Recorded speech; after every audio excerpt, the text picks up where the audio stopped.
Nothing in this video should be construed as financial advice. Always do your own research when investing. There are thousands of ETFs out there and endless online arguments about which one is best, but a simple portfolio of just 2 funds will probably beat most professional investors over the long run. So in this video, we'll build that 2-fund portfolio from scratch, we'll work out the right split between them, and I'll show you the one decision that matters far more than which funds you actually pick. The 2 main types of investment we'll look at are stocks and bonds. Stocks give you the potential for big gains because there's no ceiling on how high they can climb, but their prices can swing around a lot. Bonds cap your upside, but they're usually a much smoother ride. So most investors hold a bit of both of them to dampen the risk a bit, hopefully without giving up too much return. The whole thing takes about 10 minutes to set up, and once it's running, it needs almost none of your attention. So let's build it.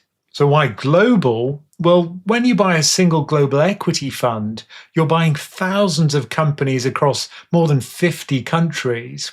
If we look inside one of these funds, you can see it holds everything from the big US tech names to companies in Japan, Switzerland, India, and beyond. And that means no single company can sink you. If one of them goes bust, and companies do go bust, it's a tiny slice of the whole thing. Now, why passive? Why not pick a clever manager to do all of this for you? The reason is cost. Active funds charge quite a lot more, and most of them don't beat the market anyway. If we look at the long-run data, you can see that the majority of active managers underperform a simple index over 10 or 15 years. So you're often paying more and getting less. I think that's a pretty bad deal. So let's start with the first fund, your global equity fund. This is the engine of the whole portfolio. Now, I'm not going to tell you there's one perfect fund because there isn't. What matters is a short checklist. You want 3 things: a broad global index, a low ongoing charge, and ideally the accumulating version, which just means that your dividends get reinvested for you automatically. Get those 3 right, and the exact fund barely matters. And that's because several funds track essentially the same global index. If we look at the top holdings of a couple of the big ones, let's say a FTSE All-World Tracker and an MSCI All-Country World Tracker, well, you can see that they own almost exactly the same companies in almost the same proportions. And if 2 funds hold the same things, then their risk and their returns are going to be pretty much the same too. In other words, this is a category to choose from rather than a single right or wrong choice. There are small differences. Some include smaller companies, some don't. The precise holdings of each stock may vary, but that's a tiny slice of the portfolio, and I don't think it'll change your outcome much. One more thing on fees. These funds are already cheap, and they keep getting cheaper because the big providers are in a price war. So don't take any number I quote here as gospel. Check today's charge yourself before you buy. The gaps between the equivalent funds are small and they do move around. Now the second fund is your bond fund. And it's the same idea here, which is that it's the criteria that really matter, not the particular ticker. So you want a broad global bond fund. You want it hedged back to pounds, so you're not taking a currency bet on top of everything else.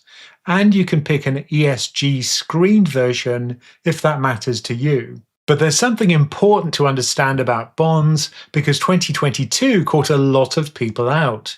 Bonds are meant to be the calm part of your portfolio, and yet in 2022 they fell. A global bond fund dropped by roughly 10% at the same time as shares were falling. And that's because inflation spiked, interest rates shot up, and that hits shares and bonds together. Now there's a useful lesson buried in that year. What's striking is that cash and very short-dated bonds barely moved, while longer dated bonds fell hard, some by around 40%. The difference is something called duration. In other words, the longer a bond has to run before it's paid back, the more its price swings when interest rates change. So duration is the dial that sets how bumpy the bond side of your portfolio is. For most beginners, a broad global bond fund sits somewhere in the middle, and I think that's a sensible place to be. So you've got two funds. Now comes the decision that actually matters: how much of each? And this is where most guides get it wrong. They hand you a quiz about your risk tolerance and they give you a score. But the real question isn't some abstract number. The real question is, how big a fall could you sit through without panicking and selling? Because selling at the bottom is the thing that actually destroys your returns. Remember, the stock market is a bit like a roller coaster. It is scary, and the prices swing around all the time. So let's look at what those swings have actually looked like. Beside me is a table showing roughly how much you'd have lost in three big crashes: the crash of 1929, the financial crisis of 2008, and the COVID crash of 2020. And we show losses for different splits between shares and bonds. Now, these are figures based on US data, so your own portfolio would differ, but the broad shape of it is what counts. And if we look at the all shares row, you can see that the losses are brutal, with roughly half your money gone in 2008 and far worse in 1929. But move down to a 60-40 split, that's a 60% shares, 40% bonds, and you can see that the falls get a lot gentler, about a quarter in 2008 instead of a half. So what does this mean for you? Well, think about it in pounds. If you've got £10,000 invested, could you watch it fall to 5,000 and not sell?